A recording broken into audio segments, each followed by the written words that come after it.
नमस्कार साथियों, स्वागत है आपका हमारे YouTube चैनल थिंक साइट पर, जहां हम यूजीसी नेट हिंदी साहित्य की तैयारी को आसान और प्रभावी बनाने का प्रयास कर रहे हैं। कहानियों के माध्यम से बताई गई बातें न केवल आपकी सोच को नई दिशा देंगी, बल्कि हिंदी साहित्य की समझ को और गहरा करेंगी। आइए शुरू करते हैं आज की प्रेरणादायक और महत्वपूर्ण कहानी, अमृतसर आ गया है, जो कि भीष्म साहनी द्वारा रचित एक कहानी है जो भारत के विभाजन के दौरान हुई सांप्रदायिक हिंसा और विस्थापन की त्रासदी को दर्शाती है। कहानी में एक ट्रेन में यात्रा कर रहे शरणार्थियों के समूह को अमृतसर पहुंचने की उम्मीद है, लेकिन रास्ते में उन्हें सांप्रदायिक तनाव और हिंसा का सामना करना पड़ता है। गाड़ी के एक डिब्बे में बहुत मुसाफिर थे। मेरे सामने वाली सीट पर बैठे सरदार जी देर से मुझे लाम के किस्से सुनाते रहे थे।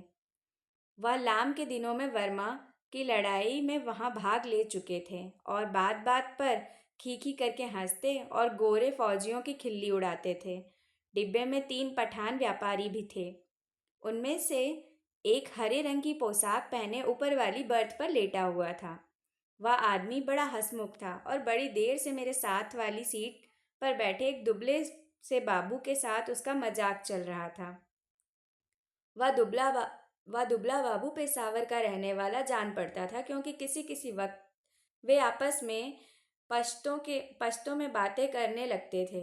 मेरे मेरे सामने दाईं और कोने में एक बुढ़िया मुंह से ढांपे बैठी थी और देर से माला जप रही थी। यही कुछ लोग रहे होंगे। संभव है 2-1 और भी मुसाफिर रहे हों, पर वे स्पष्टता मुझे याद नहीं।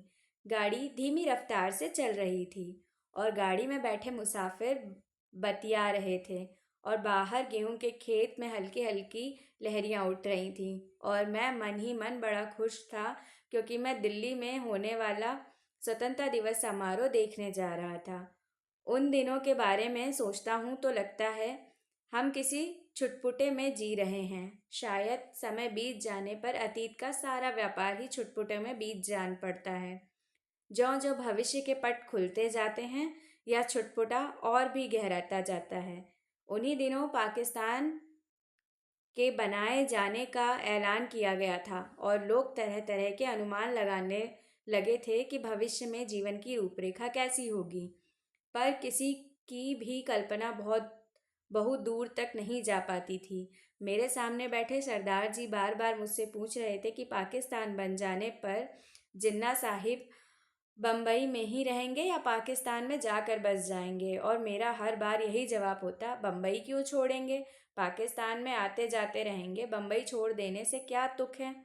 लाहौर और गुरदासपुर के बारे में भी अनुमान लगाए जा रहे थे कि कौन सा शहर किस ओर आएगा।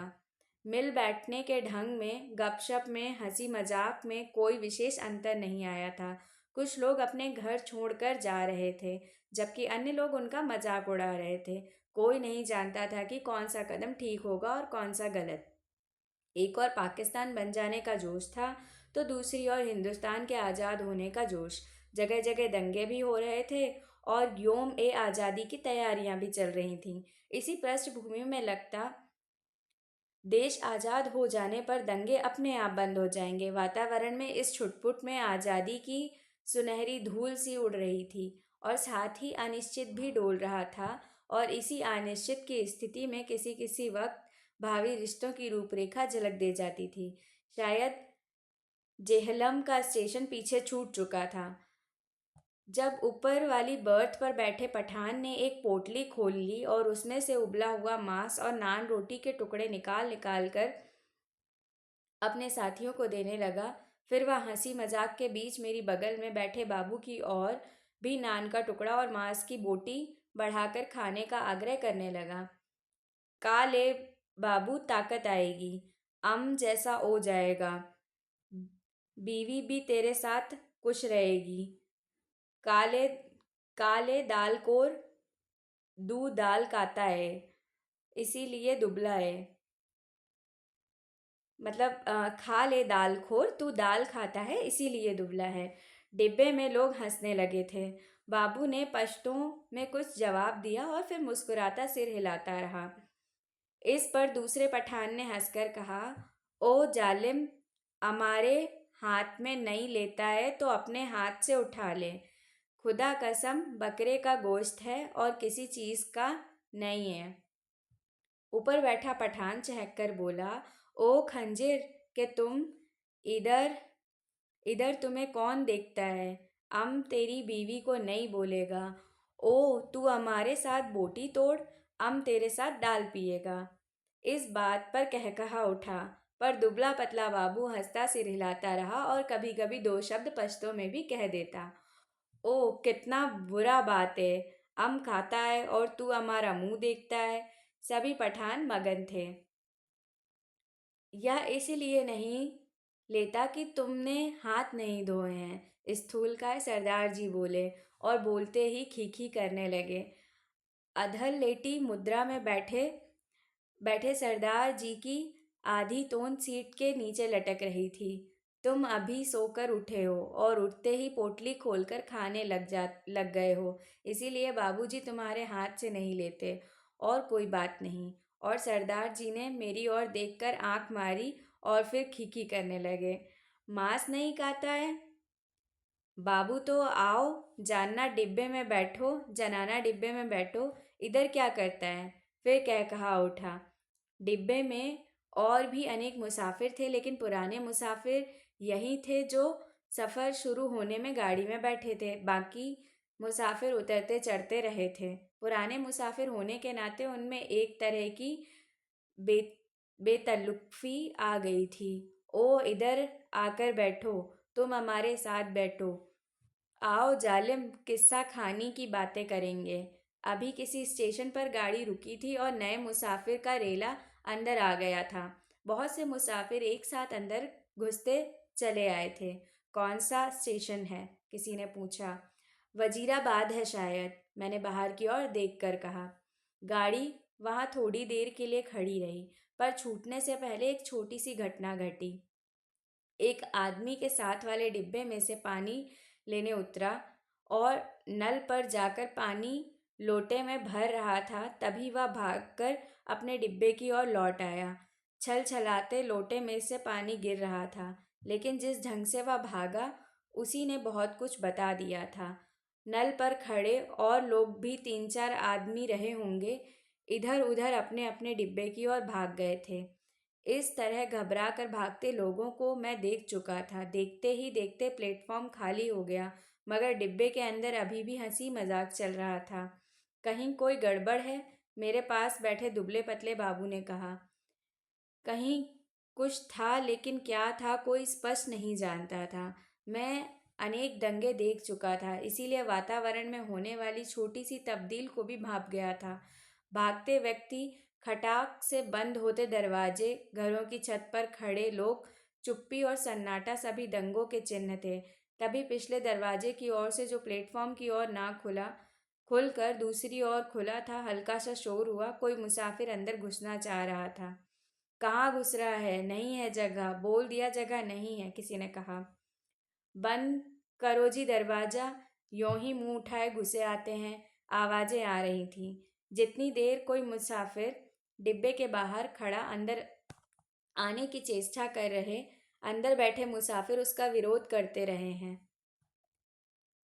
रहते हैं। पर एक बार जैसे तैसे वह अंदर जा आ जाए तो विरोध खत्म हो जाता है और वह मुसाफिर जल्दी ही डिब्बे की दुनिया का निवासी बन जाता है और अगले स्टेशन पर वही सबसे पहले बाहर खड़े मुसाफिरों पर चिल्लाने लगता है, नहीं है जगह, अगले डिब्बे में जाओ, घुसे आते हैं।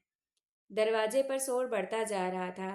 तभी मैले कुचैले कपड़े और लटकती मूछों वाला एक आदमी दरवाजे से अंदर घुसता दिखाई दिया। चिकट मैले कपड़े, जरूर कहीं हलवाई की दुकान करता होगा। वह लोगों की शिकायतों आवाज़ों की ओर ध्यान दिए बिना दरवाजे की ओर घूमकर बड़ा सा काले रंग का संदूक अंदर की ओर घसीटने लगा। आ जाओ, तुम भी चढ़ जाओ, वह अपने पीछे किसी से कहे जा रहा था। तभी दरवाजे में एक पतली सूखी सी औरत नजर आई और उसके पीछे 16-17 बरस की सांवली सी एक लड़की अंदर आ गई। लोग अभी भी चिल्ला रहे थे। सरदार जी को कुल्हों के बल उठ कर बैठना पड़ा। बंद करो जी दरवाज़ा, बिना पूछे चढ़े आते हैं। अपने बाप का घर समझ रखा है। मत घुसने दो जी, क्या करते हो? धकेल दो, धकेल दो पीछे। और लोग चिल्ला रहे थे। वह आदमी अपना सामान अंदर घसीटे जा रहा था और उसकी पत्नी और बेटी संडास के दरवाजे के साथ खड़े लग कर खड़े थे। और कोई डिब्बा नहीं मिला? औरत जात को भी यहाँ उठा लाया है। वह आदमी पसीने से तर था और हाँफता हुआ सामान अंदर घसीटे जा रहा था। संदूक के बाद रस्सियों से बंधी खाट की पाटियां अंदर खींचने लगा। टिकट है जी मेरे पास, मैं बेटिकट नहीं हूँ। इस डब्बे में बैठे बहुत से लोग चुप हो गए, पर बर्थ पर बैठा पठान उचक कर बोला, निकल जाओ इधर से। देखता नहीं है, इधर जगह नहीं है। और पठान ने आओ देखा ना ताओ आगे बढ़कर ऊपर से ही उस मुसाफिर के लात जमा दी। पर लात उस आदमी को लगने के बजाय उसकी पत्नी के कलेजे में लगी और वहीं हाय हाय करती बैठ गई। उस आदमी के पास मुसाफिरों के साथ उलझने के लिए वक्त नहीं था। वह बराबर अपना सामान अंदर घसीटे जा रहा था, पर डिब्बे में मौन छा गया। खाट की पाटियों के बाद बड़ी बड़ी गठरियां आईं। इस पर ऊपर बैठे पठान की सहन क्षमता चुक गई। निकालो इसे, कौन है ये? वह चिल्लाया। इस पर दूसरे पठान ने जो नीचे की सीट पर बैठा था उस आदमी का संदूक दरवाजे से नीचे धकेल दिया, जहां लाल वर्दी वाला एक कुली खड़ा सामान अंदर पहुंचा रहा था। उसकी पत्नी के चोट लगने पर मुसाफिर चुप हो गए थे। बैठी बुढ़िया केवल कोने में बैठो बुढ़िया कर लाए जा रही थी। ए ए ने, नेकब नेकब तो बैठने दो। आजा बेटी, तू मेरे पास आजा। जैसे तैसे सफ़र काट लेंगे, छोड़ो बेजालिमो, बैठने दो। अभी आधा सामान ही अंदर आ पाया होगा जब सहसा गाड़ी सरकने लगी। छूट गया, सामान छूट गया। वह आदमी बेहद वासा होकर चिल्लाया, पिताजी सामान छूट गया। संडास के दरवाजे के पास खड़ी लड़की सिर से पांव तक कांप रही थी और चिल्लाए जा रही थी, उतरो नीचे उतरो। वह आदमी हड़बड़ा कर चिल्लाया और आगे बढ़कर खाट की पट्टियां और गठरियां बाहर फेंकते हुए दरवाजे पर डंडहारा पकड़कर नीचे उतरने लगा। उसके पीछे उसकी व्याकुल बेटी और फिर उसकी पत्नी कलेजे को दोनों हाथों से दबाए हाय हाय करती नीचे उतर गई। बहुत बुरा किया है तुम लोगों ने, बहुत बुरा किया है। बुढ़िया ऊंचा ऊंचा बोल रही थी, तुम्हारे दिल में दर्द मर गया है। छोटी सी बच्ची उसके साथ थी। बेरहमो, तुमने बहुत बुरा किया है, धक्के देकर उतार दिया है। गाड़ी सूने प्लेटफॉर्म को लांघती आगे बढ़ गई। डिब्बे में व्याकुल सी चुप्पी छा गई। बुढ़िया ने बोलना बंद कर दिया था। पठानों का विरोध कर पाने की हिम्मत नहीं हुई। तभी मेरी बगल में बैठे दुबले बाबू ने मेरे बाजू पर हाथ रखकर कहा, आग है, देखो आग लगी है। गाड़ी प्लेटफॉर्म छोड़कर आगे निकल गई थी और शहर पीछे छूट गया था। तभी शहर की ओर से उठते धुएं के बादल और उनमें लपट लपलपाती आग के शोले नजर आने लगे। दंगा हुआ है, स्टेशन पर भी लोग भाग रहे थे। कहीं दंगा हुआ है। शहर में आग लगी थी। बाहर डिब्बे भर के मुसाफिरों को पता चल गई। वे लपक लपक कर खिड़कियों में से आग का दृश्य देखने लगे। जब गाड़ी शहर छोड़कर आगे बढ़ गई तो डिब्बे में सन्नाटा छा गया। मैंने घूमकर डिब्बे के अंदर देखा। दुबले बाबू का चेहरा पीला पड़ गया था और माथे पर पसीने की परत किसी मुर्दे के माथे की तरह चमक रही थी। मुझे लगा जैसे अपनी अपनी जगह बैठे सभी मुसाफिरों ने अपने आसपास बैठे लोगों का जायजा ले लिया है। सरदार जी उठकर मेरी सीट पर आ बैठे। नीचे वाली सीट पर बैठा पठान उठा और अपने दो साथी पठानों के साथ ऊपर वाली बर्थ पर चढ़ गया। यही क्रिया शायद रेलगाड़ी के अन्य डिब्बों में भी चल रही थी। डिब्बे में तनाव आ गया। लोगों ने बतियाना बंद कर दिया। तीनों के तीनों पठान ऊपर वाली बर्थ पर एक साथ बैठे चुपचाप नीचे की ओर देखे जा रहे थे। सभी मुसाफिरों की आंखें पहले से ज़्यादा खुली खुली, ज़्यादा संकेत सी लग रही थी। यदि यही स्थिति संभवतः गाड़ी के सभी डिब्बों में व्याप्त हो रही थी। कौन सा स्टेशन था यह? डिब्बे में किसी ने पूछा। वजीराबाद, किसी ने उत्तर दिया। जवाब मिलने पर डिब्बे में एक और प्रतिक्रिया हुई। पठानों के मन का तनाव फौरन ढीला पड़ गया, जबकि हिंदू सिख मुसाफिरों की चुप्पी और ज़्यादा गहरी हो गई। एक पठान ने अपनी वास्कट की जेब में से नस्वार की डिबिया निकाली और नाक में नस्वार चढ़ाने लगा।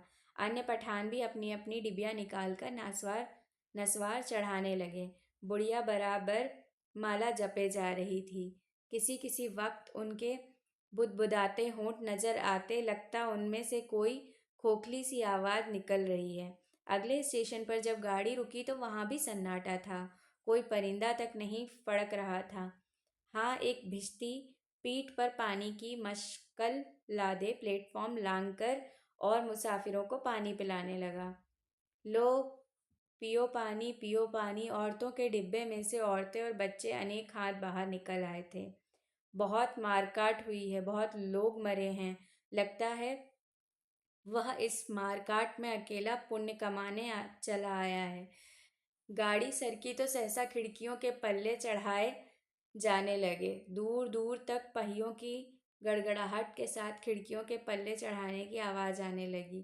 किसी अज्ञात आशंकावश दुबला बाबू मेरे पास वाली सीट पर से उठा और दो सीटों के बीच फर्श पर लेट गया। उसका चेहरा अभी भी मुर्दे जैसा पीला हो रहा था। इस पर बर्थ पर बैठा पठान उसकी ठिठोली करने लगा।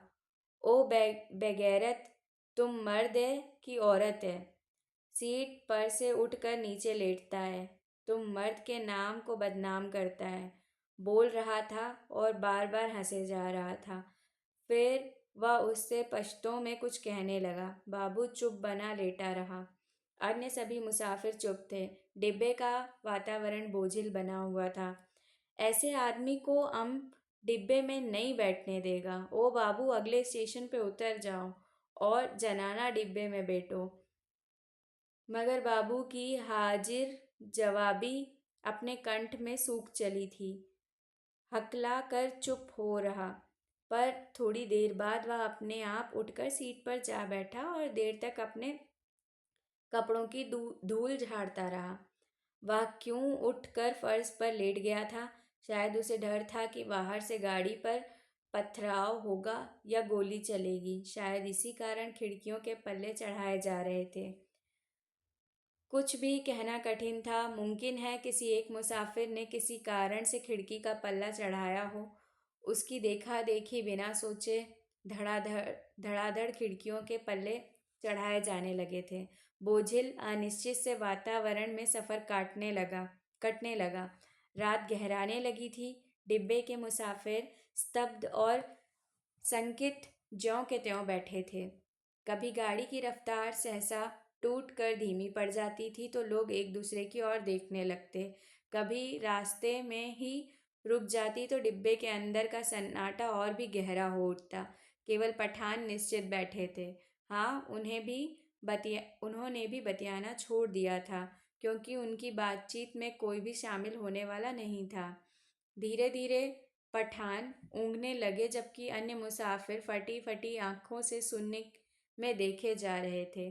बुढ़िया मुंह सिर लपेटे टांगे सीट पर चढ़ाए बैठे बैठे सो गई थी। ऊपर वाली बर्थ पर एक पठान ने अधलेटे ही कुर्ते की जेब में से काले मनकों की तस्बीह निकाल ली और धीरे धीरे हाथ में चलाने लगा। खिड़की के बाहर आकाश में चांद निकल आया था और चांदनी में बाहर की दुनिया और भी अनिश्चित और भी अधिक रहस्यमयी हो उठी थी। किसी किसी वक्त दूर किसी और आग के शोले उठते नजर आते। कोई नगर जल रहा था। गाड़ी किसी वक्त चिंगाड़ती हुई आगे बढ़ने लगती, फिर किसी वक्त उसकी रफ्तार धीमी पड़ जाती और मीलों तक धीमी रफ्तार से ही चलती रहती। सहसा दुबला बाबू खिड़की में से बाहर देखकर ऊंची आवाज में बोला, हरबंस पूरा निकल गया। उसकी आवाज में उत्तेजना थी। वह जैसे चीख कर बोला था। डिब्बे के सभी लोग उसकी आवाज सुन चौंक गए। उसी वक्त डिब्बे में अधिकांश मुसाफिरों ने मानो उसकी आवाज को ही सुनकर करवट बदली। ओ बाबू, चिल्लाता क्यों है? तहसीब वाला पठान चौंक कर बोला।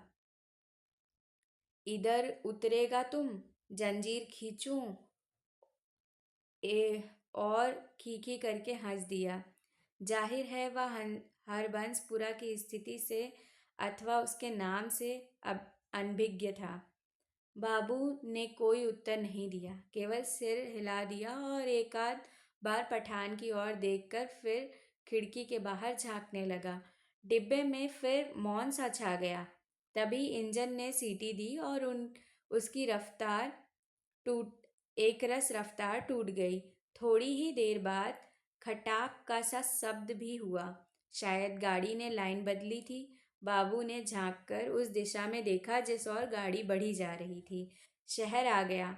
वह फिर ऊंची आवाज में चिल्लाया। अमृतसर आ गया, उसने फिर से कहा और उछल कर खड़ा हो गया और ऊपर वाली बर्थ पर लेटे पठान को संबोधित करके चिल्लाया।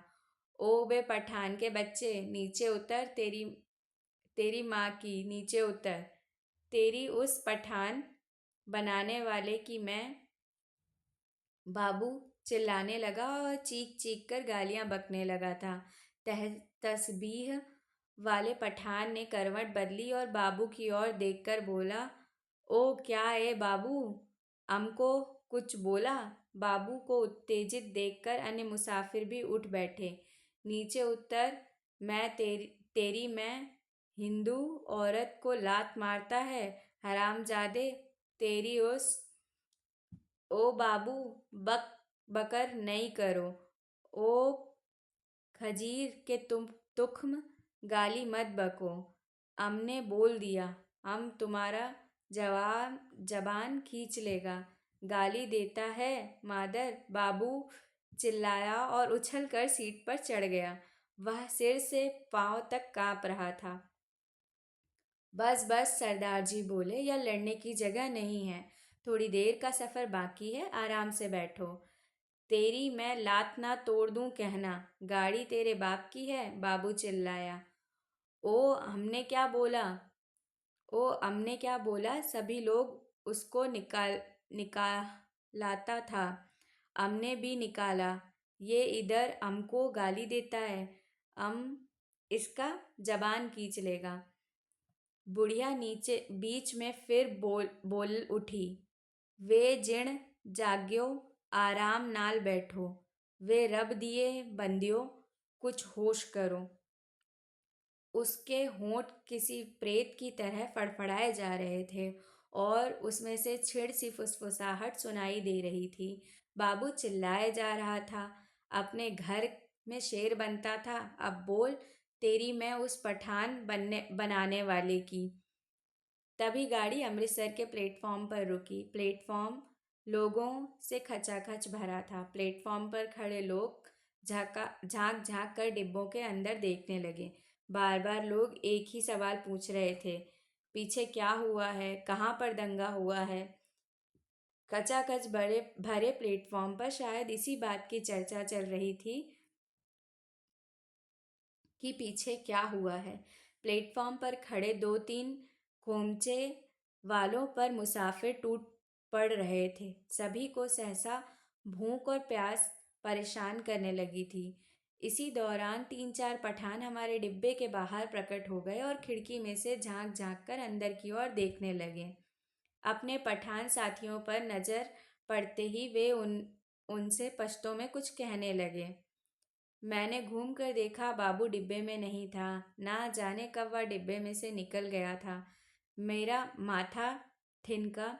गुस्से में वह पागल हुए जा रहा था। ना जाने क्या कर बैठे। इस इस बीच डब्बे में तीन पठान अपनी अपनी गहरी गठरी उठाकर बाहर निकल गए और अपने पठान साथियों के साथ गाड़ी के अगले डिब्बे की ओर बढ़ गए। जो विभाजन पहले प्रत्येक डिब्बे के भीतर होता रहा था, अब गाड़ी के स्तर पर होने लगा था। खोमचे वाले के इर्द गिर्द भीड़ छटने लगी। लोग अपने अपने डिब्बों में लौटने लगे। तभी सहसा एक ओर से मुझे वह बाबू आता दिखाई दिया। उसका चेहरा अभी भी बहुत पीला था। उसके माथे पर बालों की लट झूल रही थी। नज़दीक हुआ तो मैंने देखा उसने अपने दाएं हाथ में लोहे की एक छड़ उठा रखी थी। जाने वह उसे कहाँ मिल गई थी। डिब्बे में घुसते समय उसने छड़ को अपनी पीठ के पीछे कर लिया और मेरे साथ वाली सीट पर बैठने से पहले उसने होल से छड़ छड़ को नीचे सरका दिया। सीट पर बैठते ही उसकी आंखें पठान को देख पाने के लिए ऊपर को उठी, पर डिब्बे में पठान को ना पाकर वह हड़बड़ाकर चारों ओर देखने लगा। निकल गए हरामी, मादर, सबके सब निकल गए। फिर वह सिटपटा कर उठ खड़ा हुआ, चिल्लाकर बोला, तुमने उन्हें जाने क्यों दिया? तुम सब नामर्द हो, बुज़दिल। पर गाड़ी में भीड़ बहुत थी। बहुत से नए मुसाफिर आ गए थे। किसी ने उसकी ओर विशेष ध्यान नहीं दिया। गाड़ी सरकने लगी तो वह फिर मेरी वाली सीट पर आ बैठा। पर वह बड़ा उत्तेजित था और बराबर बड़बड़ाए जा रहा था। धीरे धीरे हिचकोले खाती गाड़ी आगे बढ़ने लगी। डिब्बे में पुराने मुसाफिरों ने भरपेट पूरियां खा ली थीं और पानी पी लिया था, और गाड़ी इस इलाके में आगे बढ़ने लगी थी जहां उनके जान माल को खतरा नहीं था। नए मुसाफिर बतिया रहे थे। धीरे धीरे गाड़ी फिर समतल गति से चलने लगी थी। कुछ ही देर बाद लोग ऊँघने भी लगे थे, मगर बाबू अभी भी फटी फटी आंखों से सामने की ओर देखे जा रहा था। बार बार मुझसे पूछता कि पठान डिब्बे में से निकलकर किस ओर गए हैं। उनके सिर पर उसके सिर पर जुनून सवार था। गाड़ी के हिचकोलों में मैं खुद ऊँघने लगा था। डिब्बे में लेट पाने के लिए जगह नहीं थी। बैठे बैठे ही नींद में मेरा सिर कभी एक और लुढ़क जाता, कभी दूसरी ओर को। किसी किसी वक्त झटके में मेरी नींद टूटती और मुझे सामने की सीट पर अस्त व्यस्त से पड़े सरदार जी के खर्राटे सुनाई देते। अमृतसर पहुंचने के बाद सरदार जी फिर से सामने वाली सीट पर टांगे पसार कर लेट गए थे। डिब्बे में तरह तरह की आड़ी तिरछी मुद्राओं में मुसाफिर पड़े थे। उनकी विभत्स मुद्राओं को देखकर लगता डिब्बा लाशों से भरा है। पास बैठा बाबू पास बैठे बाबू पर नजर पड़ी तो कभी तो वह खिड़की के बाहर मुंह किए देख रहा होता, कभी दीवार से पीठ लगाए तन कर बैठा नजर आता। किसी किसी वक्त गाड़ी किसी स्टेशन पर रुकती तो पहियों की गड़गड़ाहट बंद होने पर निस्तब्धता सी छा जाती। तभी लगता जैसे प्लेटफॉर्म पर कुछ गिरा है, या जैसे कोई मुसाफिर गाड़ी से उतरा है, और मैं झटके से उठकर बैठ जाता। इसी तरह जब एक बार मेरी नींद टूटी तो गाड़ी की रफ्तार धीमी पड़ गई थी और डिब्बे में अंधेरा था। मैंने उसी वक्त अधलेटे खिड़की में से बाहर देखा। दूर पीछे की ओर किसी स्टेशन के सिग्नल के लाल कुमकुमे चमक रहे थे। स्पष्टता गाड़ी कोई स्टेशन लांग कर आई थी, पर अभी तक उसने रफ्तार नहीं पकड़ी थी। डिब्बे के बाहर मुझे धीमे से अस्फुट स्वर सुनाई दिए। दूर ही एक धूमिल सा काला पुंज नजर आया। नींद की खुमारी में मेरी आंखें कुछ देर तक उस पर लगी रहीं। फिर मैंने उसे समझ पाने का विचार छोड़ दिया। डिब्बे के अंदर अंधेरा था। बत्तियां बुझी हुई थीं, लेकिन बाहर लगता था पौ फटने वाली है। मेरी पीठ पीछे डिब्बे के बाहर किसी चीज को खरोचने की सी आवाज आई। मैंने दरवाजे की ओर घूमकर देखा, डिब्बे का दरवाजा बंद था। मुझे फिर से दरवाजा खरोचने की आवाज़ सुनाई दी। फिर मैंने साफ साफ सुना, लाठी से कोई डिब्बे का दरवाज़ा पटपटा रहा था। मैंने झांक कर खिड़की से बाहर देखा। सचमुच एक आदमी डिब्बे की 2 सीढ़ियाँ चढ़कर आया था। उसके कंधे पर एक गठरी झूल रही थी और हाथ में लाठी थी, और उसने बदरंग से कपड़े पहन रखे थे और उसकी दाढ़ी भी थी। फिर मेरी नज़र बाहर नीचे की ओर आ गई। गाड़ी के साथ साथ एक औरत भागती चली आ रही थी, नंगे पांव, और उसने 2 गठरियां उठा रखी थी। बोझ के कारण उससे दौड़ा नहीं जा रहा था। डिब्बे के पायदान पर खड़ा आदमी बार बार उसकी ओर मुड़कर देख रहा था और हाँफता हुआ कहे जा रहा था, आजा आजा, तू भी चढ़ जा, आजा। दरवाजे पर फिर से लाठी पटपटाने की आवाज आई। खोलो जी दरवाजा, खुदा के वास्ते दरवाजा खोलो। वह आदमी हाँफ रहा था। खुदा के लिए दरवाजा खोलो, मेरे साथ औरत जात है, गाड़ी निकल जाएगी। सहसा मैंने देखा बाबू हड़बड़ा कर उठ खड़ा हुआ और दरवाजे के पास जाकर दरवाजे में लगी खिड़की में से मुंह बाहर निकाल कर बोला, कौन है? इधर जगह नहीं है। बाहर खड़ा आदमी फिर गिड़गिड़ाने लगा, खुदा के वास्ते दरवाजा खोलो, गाड़ी निकल जाएगी। और वह आदमी खिड़की में से अपना हाथ अंदर डालकर दरवाजा खोल पाने के लिए सिटकनी टटोलने लगा। नहीं है जगह, बोल दिया, उतर जाओ गाड़ी पर से। बाबू चिल्लाया और उसी क्षण लपक कर दरवाजा खोल दिया। या अल्लाह, उस आदमी के अस्फुट से शब्द सुनाई दिए। दरवाजा खुलने पर जैसे उसने इत्मीनान से सांस ली हो। और उसी वक्त मैंने बाबू के हाथ में क्षण चमकते देखा। एक ही भरपूर वार बाबू ने उस मुसाफिर के सिर पर किया था। मैं देखते ही डर गया और मेरी टांगें लरज गई। मुझे लगा जैसे क्षण के वार का उस आदमी पर कोई असर नहीं हुआ। उसके दोनों हाथ अभी भी जोर से डंडहरे को पकड़े हुए थे। कंधे पर से लटकती गठरी खिसक कर उसकी कोहनी पर आ गई थी। तभी सहसा उसके चेहरे पर लहू की दो तीन धारें एक साथ फूट पड़ीं। मुझे उसके खुले होंठ और चमकते दांत नजर आए। वह दो एक बार या अल्लाह बुदबुदाया, फिर उसके पैर लड़खड़ा गए। उसकी आंखों ने बाबू की ओर देखा, अधमुंदी सी आंखें जो धीरे धीरे सिकुड़ती जा रही थीं, मानो उसे पहचानने की कोशिश कर रही थी कि वह कौन है और उससे किस अदावत का बदला ले रहा है। इस बीच अंधेरा कुछ और छन गया था। उसके होंठ फिर से फड़फड़ाए और उनमें सफ़ेद दांत फिर से झलक उठे। मुझे लगा जैसे वह मुस्कुराया है, पर वास्तव में केवल क्षय के ही कारण होठों में बल पड़ने लगे थे। नीचे पटरी के साथ साथ भागती औरत बड़बड़ाए और कोसे जा रही थी। उसे अभी भी मालूम नहीं हो पाया कि क्या हुआ है। वह अभी भी शायद समझ रही थी कि गठरी के कारण उसका पति गाड़ी पर ठीक तरह से चढ़ नहीं पा रहा है, कि उसका पैर जम नहीं पा रहा है। वह गाड़ी के साथ साथ भागती हुई अपनी दो गठरियों के बावजूद अपने पति के पैर पकड़कर सीढ़ी पर टिकने की कोशिश कर रही थी। तभी सहसा डडहरे से उस आदमी के दोनों हाथ छूट गए। वह कटे पेड़ की भांति नीचे जा गिरा और उसके गिरते ही औरत ने भागना बंद कर दिया, मानो दोनों का सफ़र एक साथ ही खत्म हो गया हो।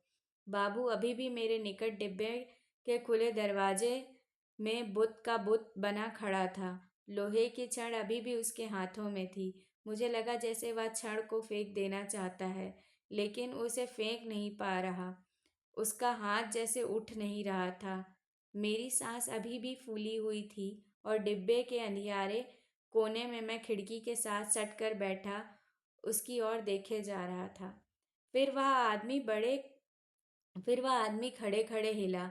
किसी अज्ञात प्रेरणावश वह एक कदम आगे बढ़ आया और दरवाजे में से बाहर पीछे की ओर देखने लगा। गाड़ी आगे निकलती जा रही थी। दूर पटरी के किनारे अंधियारा पुंज सा नजर आ रहा था। बाबू का शरीर हरकत में आ गया। एक झटके में उसने छड़ को डिब्बे के बाहर फेंक दिया, फिर घूमकर डिब्बे के अंदर दाएं बाएं देखने लगा। सभी मुसाफिर सोए पड़े थे।